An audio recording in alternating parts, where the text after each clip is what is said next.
je vais demander à mes aides du jour, Marie-Belle, Joëdine, elle est arrivée? Oui. Excuse-moi, je reprends mes lunettes. Les bonnes sont cassées. Ok, Joëdine, Valérie.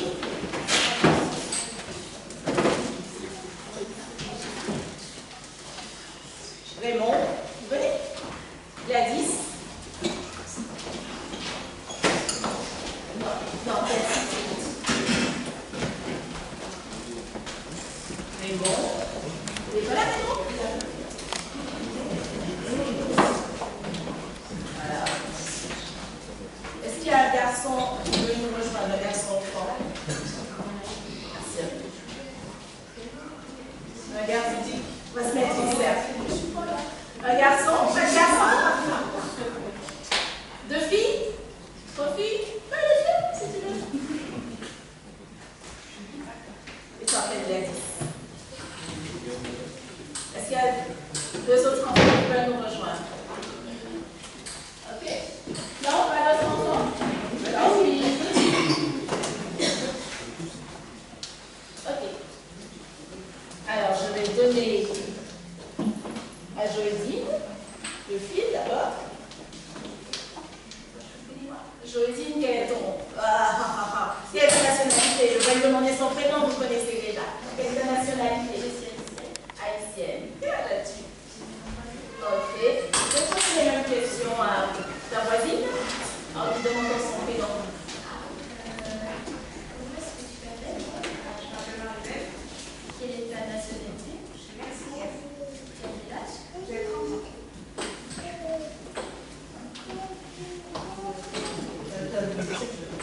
Comment tu t'appelles? Et du viens-tu? De France. Quel âge as-tu? 59 ans.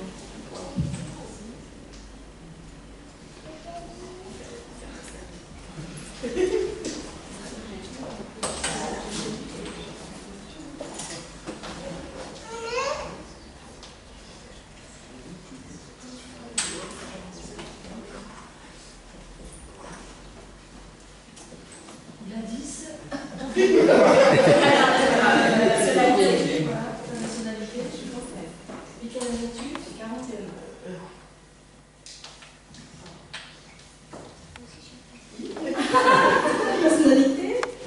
Français. Et tu as quel âge? 8 ans et demi.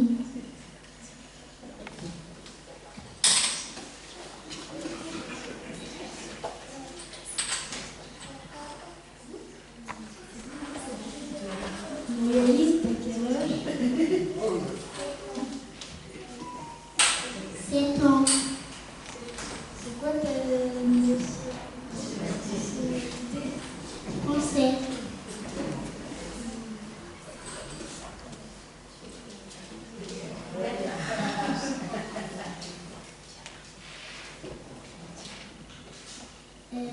Quel âge as-tu? 68 ans. Quelle est ta nationalité? France. Et ton française, comment il s'appelle? Raymond.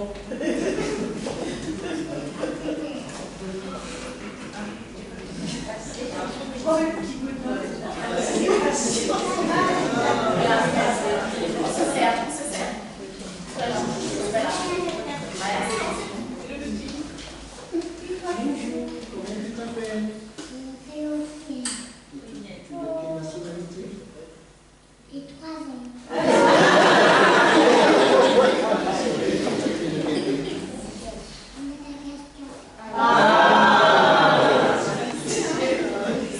Merci. Alors, il manque du monde, hein, parce que dans l'Assemblée, il y a d'autres nationalités. Hein. Alors, qui veut nous rejoindre? Ah, Anastasia, il me semble que tu meurs d'envie. Quelle est ta nationalité, Anastasia? Ah, mais viens alors. Viens. Pardon, pourquoi tu dis pardon? Parce que tu es angolaise. Allez, viens avec nous. Il y en a sûrement d'autres, hein. Il y a d'autres nationalités dans l'Assemblée. On a les Français, on a une Mexicaine, on a une Haïtienne, on a des Chantillaises, on a... Alors, Anne, viens nous rejoindre. Toutes les nationalités. Camerounaise.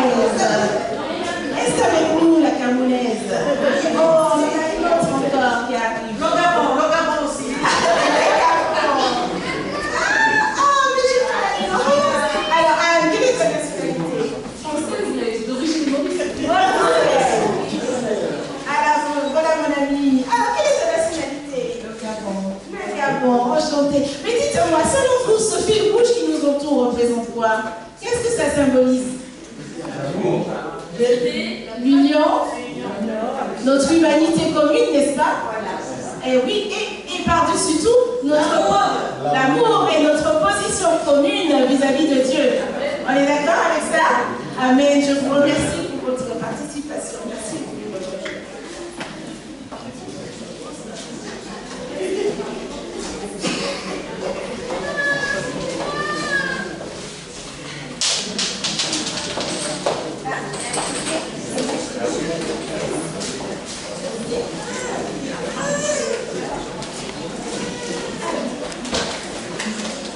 Je vais demander à Timmy de bien vouloir vous passer une vidéo.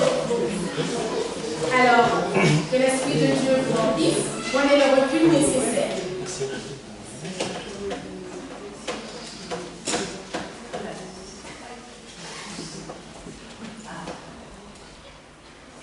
Accepte. Tu acceptes.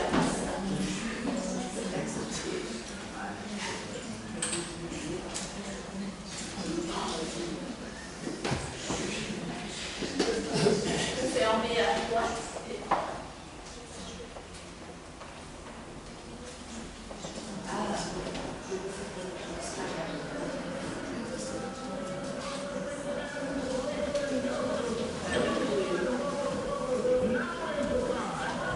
C'est sous-titré en français.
C'est pas grave. C'est pas grave. Est-ce que vous avez compris qui parlait en moi? Oui. Martin Luther King.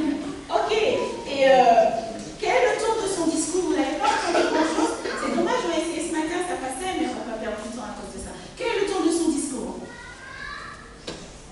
Je mettais la partie où il disait bientôt nous allons tous être ensemble, les sommets vont s'abaisser, les collines vont s'abaisser, les vallées vont s'augmenter, et nous serons tous ensemble avec Jésus. Et les exhortants, et dans l'espoir. Le fond était poétique et la forme était ferme. La forme était ferme. C'est l'espérance il y avait vraiment cette espérance que ça se réalise. Voilà, il y avait cette espérance de fraternité, d'être tous ensemble, unis malgré nos différences d'âge et de nationalité, parce que nous partageons la même humanité, n'est-ce pas? Et nous sommes tous égaux. Et toutes les formes d'injustice doivent être non recevables. Est-ce que vous êtes d'accord avec ça? Au sein de l'église adventiste de Limoges, toute forme d'injustice est non recevable. C'est très important, hein? Très très important. Alors, je vais vous passer une image et j'ai quand même prévu des photocopies pour ceux du fond qui ne verraient pas bien. Ok. Donc, pour ceux qui ne le savent pas, c'est un culte intergénérationnel. Ça signifie quoi, un culte intergénérationnel? Il n'y a pas d'âge. Il n'y a pas d'âge. Et toutes les générations sont Toutes les générations confondues. Donc, je compte sur vous, adultes, pour aider les plus jeunes à répondre aux questions. Donc, je vous laisse 2 minutes. Et pour ceux qui ne voient pas bien, qui a besoin de l'image? Que je me suis dit quand même. Alors, peut-être 2 par ici et puis 2 par là. Comme ça. Donc, voilà, est-ce que vous voyez bien l'image?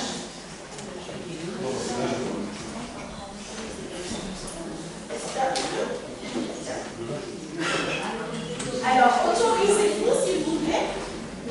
Alors, je viens de s'en métier ce matin. Un adulte, un enfant, un adulte, un enfant. Parce que là, il y a un couple d'enfants et là, il y a un couple d'enfants. Il faudrait peut-être les aider à comprendre. Regardez les trois personnages au premier plan, en partant du bas. Donc, vous voyez, j'ai effacé les petites choses.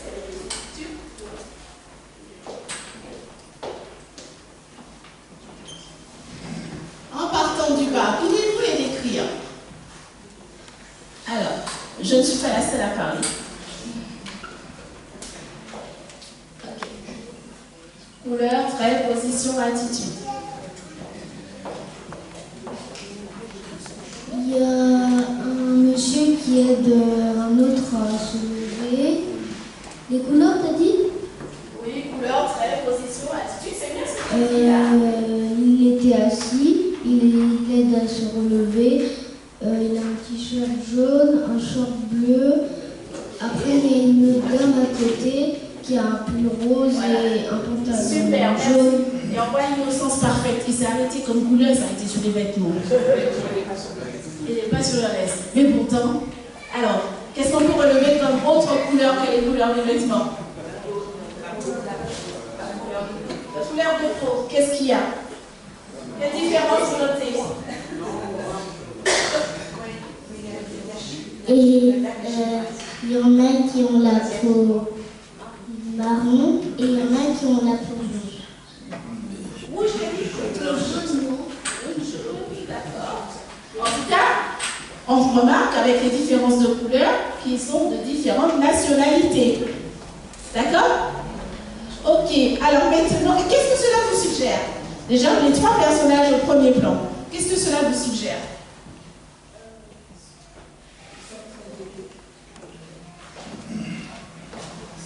Ils sont en train d'aider quelqu'un qui est par terre à se relever.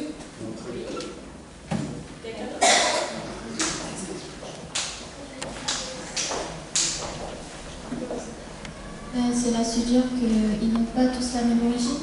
Oui. Ils sont tous en train de... Il y en a qui s'embrassent, qui se parlent. Alors, vous allez partir au second plan. Ok. D'accord? Alors, on passe au second plan avec vos élèves. Donc, vas-y, tu peux les décrire? Il y en a deux qui s'embrassent, qui font la collade. Ok. C'est pas un beau câlin. Ok. Et qu'est-ce que cela vous suggère? Il y en a un qui demande s'il peut le secourir, celui de gauche. Et après, il y en a un qui le soulève, qui l'aide. Oui. Et après, ils sont heureux du geste qu'ils ont fait. Ok, merci pour vos réponses. Alors, au regard du texte d'Ésaïe 1, verset 17. Alors, je ne sais pas, je n'ai pas bien compris la version de Rosée. Bah oui, j'ai pas compris. 1, verset 17. Ah bah non, elle a dit 17. Ah, je me disais bien que ça n'avait rien à voir. Ah, il avait dit 17, il y a eu une mauvaise. Ah, voilà. Alors. Apprenez à faire le bien, cherchez à respecter le droit, ramenez dans le bon chemin celui qui écrase les autres par l'injustice.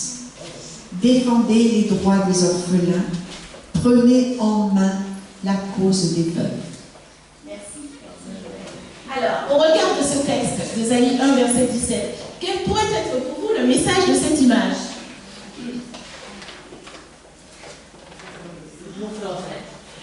Pardon? L'entraide. La bienveillance. Et faire ce qui est juste. Faire ce qui est juste. Faire ce qui est juste. Les enfants. Juste. Justice. Qu'est-ce que ça veut dire, la justice? La justice. Qu'est-ce que ça veut dire? Regardez. Le mot justice. Ça vient de justitia. Regardez l'image. La déesse de la justice chez les Romains. Elle est représentée avec les yeux bandés, un glaive et une balance, parce qu'elle est impartiale. C'est-à-dire qu'elle traite tout le monde pareil. Elle tranche les conflits et elle pèse les pour et les contre avant de rendre son verdict. La justice résout les problèmes entre les gens. basée sur le droit, elle permet de vivre ensemble et s'applique à tous. Vous avez compris ce que ça signifie la justice? Ça sert à quoi la justice?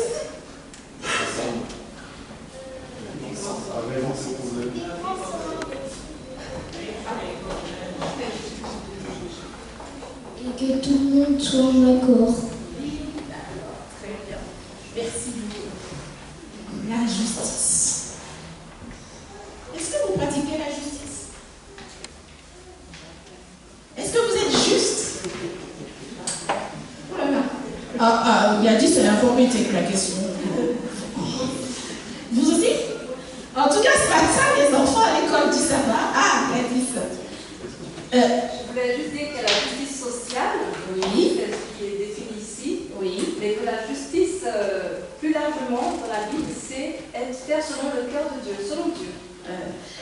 On va y arriver, mais j'aimerais bien, c'est pas grave. Aujourd'hui, on va au fil de l'esprit. Selon Dieu? Oui, parce que parfois. Ça veut dire quoi la justice selon Dieu? Parce qu'il y a des enfants parmi nous, il faut qu'ils comprennent, non? Alors, en accord avec Dieu. En accord avec Dieu, aligné avec ce qu'il nous dit.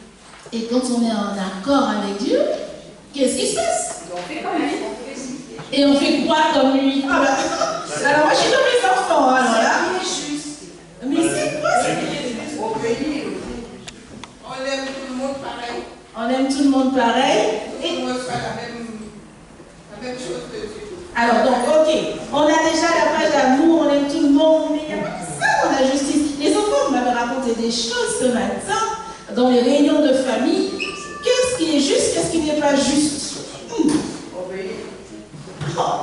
oui, il faut obéir. Ça, je crois qu'ils ont compris qu'il faut obéir. Mais il y a une petite chose. Il y a une notion de bien. Il y a une notion de bien, de faire ce qui est juste. Alors, j'ai eu des exemples lors de réunions de famille, pour ne citer personne. Les adultes se retrouvent entre eux, les enfants s'ennuient, ils demandent d'aller faire les cabanes.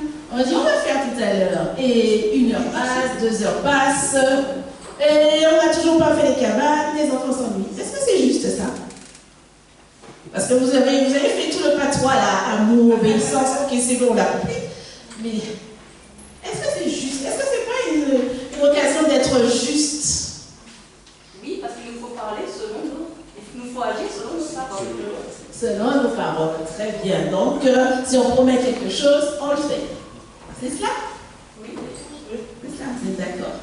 J'ai un petit trou de mémoire sur l'image qui est après. Ah, voilà. Vous savez, petit ou grand, on est tous égaux devant la loi. Est-ce que vous êtes d'accord avec ça?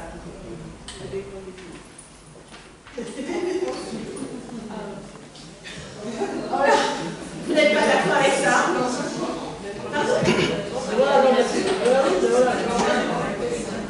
Alors moi, je vérifie ce matin en responsable Noël, défenseur des enfants, et je vois qu'il y en a qui se prennent la tête. Vous n'êtes pas d'accord? Non, en France, par exemple, en France, pour un même crime, si t'es mineur ou si t'es majeur, c'est pas la même peine. Ah là, tu parles de la justice, effectivement. Si un mineur tue quelqu'un, il ne va pas être jugé de la même manière qu'un adulte. Ok. Ok. Et à part cela? Ça, c'est un domaine bien précis. En théorie, oui. Selon la loi divine, c'est lourd. Hein. Mais dans ce monde, on sait très bien que ce n'est pas une réalité. Et les autres? Ça vous embête, hein? Ça vous embête de voir que petits ou grands, on est tous égaux devant la loi, hein? Non. Non? J'ai eu l'impression, c'est cette impression que j'ai eue. Non, c'est embêtant, c'est juste que c'est compliqué de répondre d'une manière aussi tranchée à ça, parce qu'en fait, dans les faits et dans le constat de la société, on la vie de tous les jours. Et si on retourne à la loi de Dieu, puisqu'on est sur terre, dans ce monde de péché, d'accord? Donc, pardon. Et vis-à-vis de Dieu. Pour aller dans le sens de Jean-Ronald, c'est pour ça qu'il est dit que nous habitons une nouvelle terre où la justice habite. C'est-à-dire que sur cette terre, vous ne pouvez pas s'attendre à ce que la justice règne d'une façon parfaite. On est d'accord. Sur cette terre, on ne s'attend pas à une justice parfaite. Ok. Est-ce que ça veut dire qu'on ne peut pas faire un effort en tant que parent, qu'animateur, membre d'église pour être le plus juste possible, être dans Dieu, être dans... Ah oui, on est d'accord. D'accord. Sinon, bon, on laisse tout, hein, on s'en va chez nous. Hein, parce que de toutes les façons, on n'arrivera à rien. Donc, on est tous pécheurs. Hein. Donc, bon, hein, tout espoir, fini là. Non, on est sur terre, c'est péché, donc ça ne sert à rien. Et si on se mettait à rêver un peu, regardez comme Martin Luther King a rêvé, et finalement ça s'est réalisé son rêve. Hein. Noir ou blanc, on est tous ensemble là. On est tous ensemble. Son rêve s'est réalisé. Voilà, c'est pas parfait. Ah non, c'est pas parfait parce qu'on entend sur terre. Et effectivement, on a vu ce matin encore la grande réunion, ça sera avec Jésus, comme tu l'as dit, où il n'y aura ni pleurs, ni mort, ni deuil, ni douleur, ni quoi que ce soit. Ça, on est encore sur terre. Mais quand même, nous pouvons encore vivre selon ce que Dieu nous enseigne et essayer d'être juste. Alors, moi, je suis une début de la justice, je peux m'énerver quand je sens que mes droits sont bafoués. Et parfois, quand on croit que nos droits sont bafoués, peut-être que l'autre a un autre droit. Ah, je peux vous raconter une petite expérience. Allez, pourquoi pas, je me jette à l'eau. La semaine dernière, on était en retraite spirituelle. Je me suis retrouvée Tracy et Gladys, remplis de bonne volonté, c'est vrai. Moi, je pense qu'elles étaient comme moi, on n'avait pas imaginé quoi que ce soit. On a fait la vaisselle, après le déjeuner, on était contents. On a dit, bon, alors on va rejoindre les autres. Tac, on est parti, on va essayer de rejoindre les autres. Bon, alors par contre, sur notre route, on a été interrompu 2 fois. Mais une fois, parce qu'il y a un monsieur qui nous a arrêtés, ça nous a un peu distrait. Une deuxième fois, parce que la famille d'Eva qui est arrivée, et donc on les a attendus. Donc c'était agréable de les attendre, mais du coup, on a été un peu distrait et on a raté le coche. Alors, je pense que c'est pour ça que j'y ai réfléchi, parce que c'était aller plus loin et il fallait tourner. Voilà, donc on a raté le coche à cause de la distraction. Mais ça m'a irrité au plus profond de moi-même, parce que la personne qui nous appelait, que j'aime beaucoup, n'est pas une Française. Donc elle ne pouvait pas nous donner les indications correctement. Et moi, oui, c'est alors aussi, malgré toute sa bonne volonté, on ne comprenait rien de ce qu'elle nous disait. Et avec Gladys, on se disait, mais il veut vraiment qu'on se perde, hein, parce que c'est Alphonsine qui nous appelle. Donc, voilà, on va se perdre avec Alphonsine. Et moi, je dis, ouais, bon, le chef guide, là, il ne m'appelle pas pour savoir où je suis, hein. Voilà. Voilà. Oui, non, mais c'est très important ce que je vais vous dire, parce que de mon côté, j'avais cette image, on a notre vécu, mais de l'autre côté, donc, mon vécu d'injustice. Et de l'autre côté, ce chef guide, il avait sa fille qui s'était fait mal au pied et qui devait porter, donc il était bien occupé. Vous comprenez un peu? Vous parlez de vie sur terre, de justice. Donc chacun vit sa justice d'une manière ou d'une autre. Et donc c'est pour cela qu'à un moment, il faut que l'on se rencontre et que l'on communique, que l'on s'explique. Et ce que j'ai envie de... J'insiste, si je suis là pour vous, devant vous ce matin, c'est que je dois représenter avec la peur au ventre les enfants que Dieu nous a confiés. Donc nous aussi, puisque Dieu nous rappelle ce matin que nous sommes tous égaux devant lui, nous devons pouvoir retrouver nos enfants, nos jeunes, et retrouver, discuter ce qui est juste, ce qui n'est pas juste, ce qui arrive dans leur vie, ce qui n'arrive pas. Parce que quand on croit qu'on a raison, on a parfois tort. Et des deux côtés, hein. Et ça, c'est important de réfléchir à cela. Parce que ça ne sert à rien qu'on apprenne que Jésus nous aime, qu'on est tous égaux devant Jésus. Et quand il traverse les tourments, ce manque de justice, il n'y a plus personne parce qu'avec tout donc sur terre, hein, mon cher, attends que Jésus revienne, hein, et tout ira mieux. Vous comprenez un peu Donc, c'est ce que Dieu m'a dit de vous dire ce matin. Et le chapitre d'Ésaïe, nous donnons envie de rêver. Nous donnons envie d'imaginer un monde où toutes les formes de violence, de discrimination et d'injustice n'existeraient plus. Un monde où hommes, femmes et enfants vivraient dans une réelle harmonie. Ce chapitre nous enseigne une leçon importante pour ceux d'entre nous qui désirent le salut des hommes. Et si nous sommes là, ce n'est pas parce que nous sommes contents d'avoir le salut, c'est parce que nous avons envie que ceux qui n'ont pas encore encore sceller alliance avec lui, puis sceller alliance et avoir son salut aussi. D'accord? Et donc, quand quelqu'un se jouisse de tout pendant que le reste de la population lutte pour sa survie ou lutte autre part, alors, voilà. J'ai pensé à la réunion famille parce que c'était la leçon de l'école du sabbat des enfants. C'est vrai que c'est caricatural, mais c'est fréquent. Les adultes qui sont, ils sont bien, mais les enfants, ils sont là, tu t'ennuies, débrouille-toi, quoi. Et ça, c'est injuste aussi, il faut le dire, c'est injuste. Dans nos églises, il y a de l'injustice, dans nos familles, il y a de l'injustice.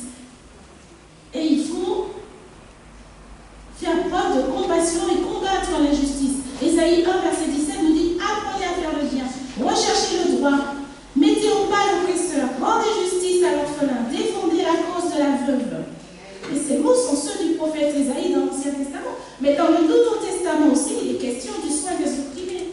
Jésus, il en a parlé, mais il n'en a pas seulement parlé, il l'a surtout incarné. La justice et la compassion de Jésus, on le voit. Et donc, quand on dit dans quelle phrase, il faut... J'aime bien ta phrase, tu peux reprendre ta phrase, faire la justice, c'est faire selon... Agir selon le cœur de Dieu. Mais de manière pratique, comment on agit chaque jour selon le cœur de Dieu? C'est ça en fait. Oui, je me fais l'interprète des enfants, oui, tas de paroles, tas de jolies lectures, mais voilà, dans la vie de tous les jours. Le cœur de Dieu, je ne le vois pas. C'est ce que certains disent en fait. Le cœur de Dieu, oui, agit selon le cœur de Dieu, mais ça veut dire quoi ça? Eh oui, quand j'entends justice, j'entends ce qui doit être donné à chaque personne afin qu'elle puisse vivre dans la dignité, dans le respect des droits et des devoirs de chacun. Et cette notion de justice, on la retrouve aussi bien dans la Bible, mais nos enfants l'apprennent aussi à l'école, dans la Déclaration universelle des droits de l'homme. Est-ce que j'ai laissé tout ou pas?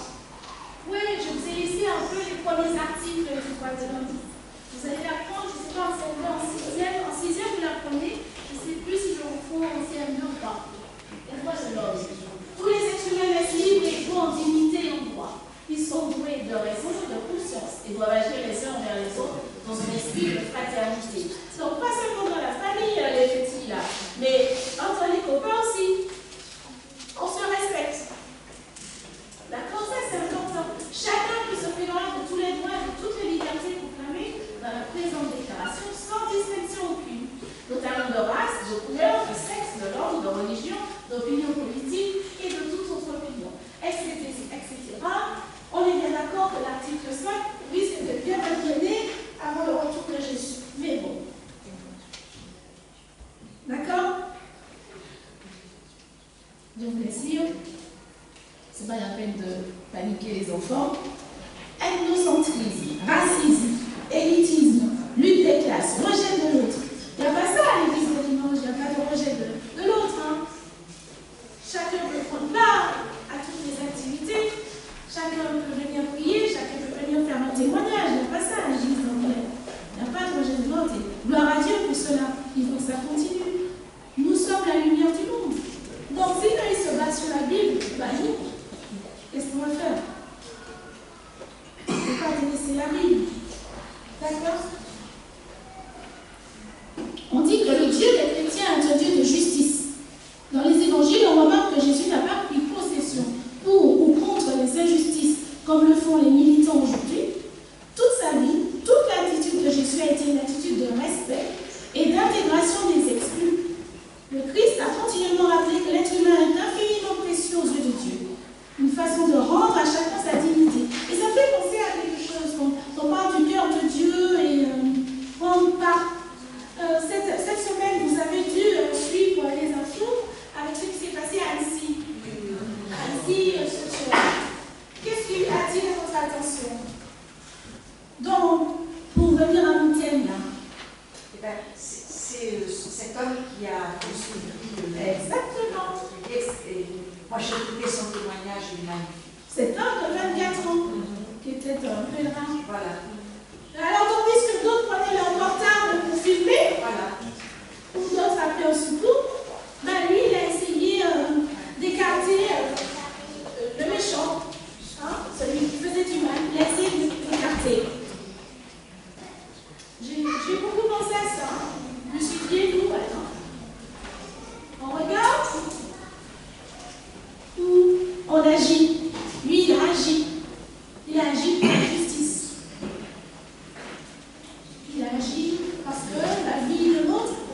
précieuse. Ça vous parle à vous?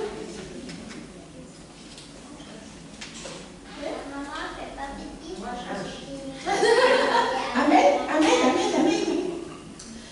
Alors j'ai envie de vous dire ce matin, dans 1 Jean 1, verset 9, Dieu nous dit, si nous confessons nos péchés, il est fidèle et juste pour nous les pardonner et nous purifier de toute iniquité.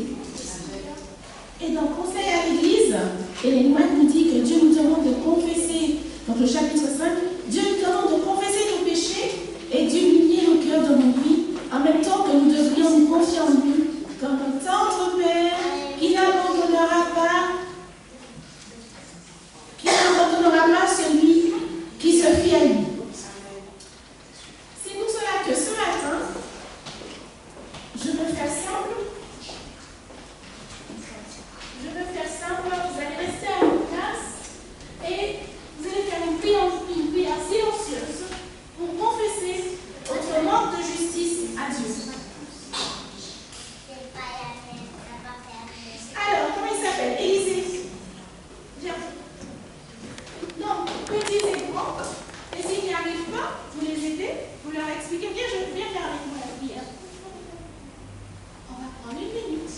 On va confesser le fait de n'avoir pas été juste à Dieu. Est-ce que Dieu est toujours juste? Non. Alors, parle à Dieu. Dieu est toujours juste? Ok.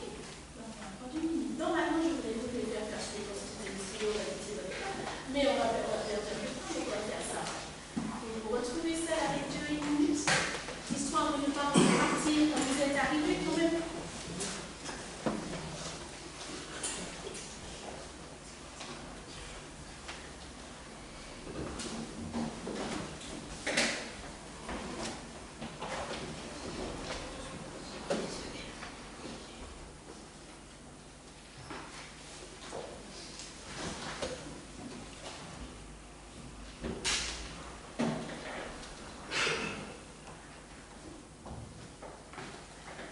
Amen.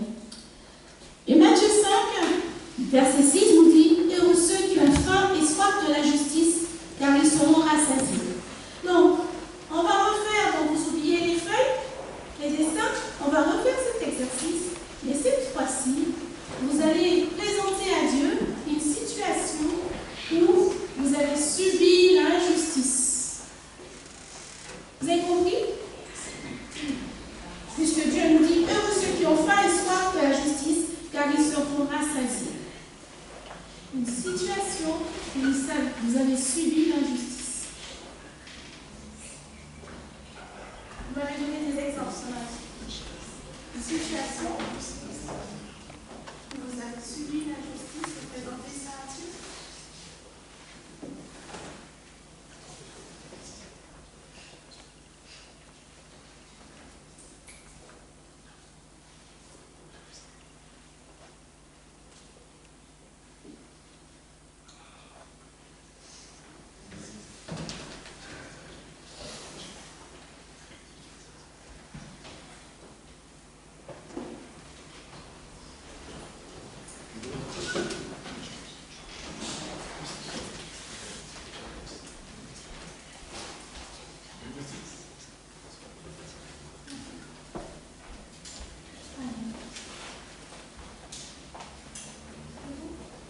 Et moi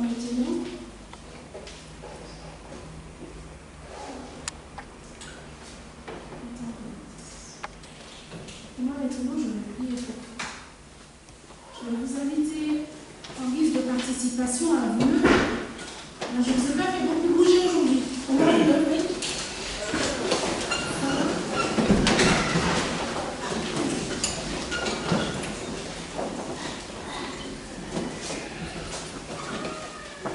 J'attendais à 10 car l'église est là simplement.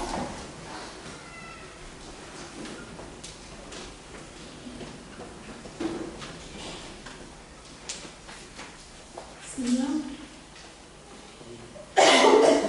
voilà devant toi en ce matin. Tu connais nos cœurs. Tu connais nos manquements, nos insuffisances, Seigneur. Visite-nous. Sonde nos cœurs, Seigneur. Et si nous sommes sur la mauvaise voie, ramène-nous sur la voie de l'éternité, Seigneur. ton Esprit Saint. Guide chacun ici présent, petits et grands, Seigneur. Que nous puissions vivre dans la paix, que nous puissions être porteurs de paix et que nous puissions te rendre gloire en toutes choses, Seigneur. Que seule ta volonté soit faite dans nos vies, au nom de Jésus. Amen. Vous pouvez vous rasseoir.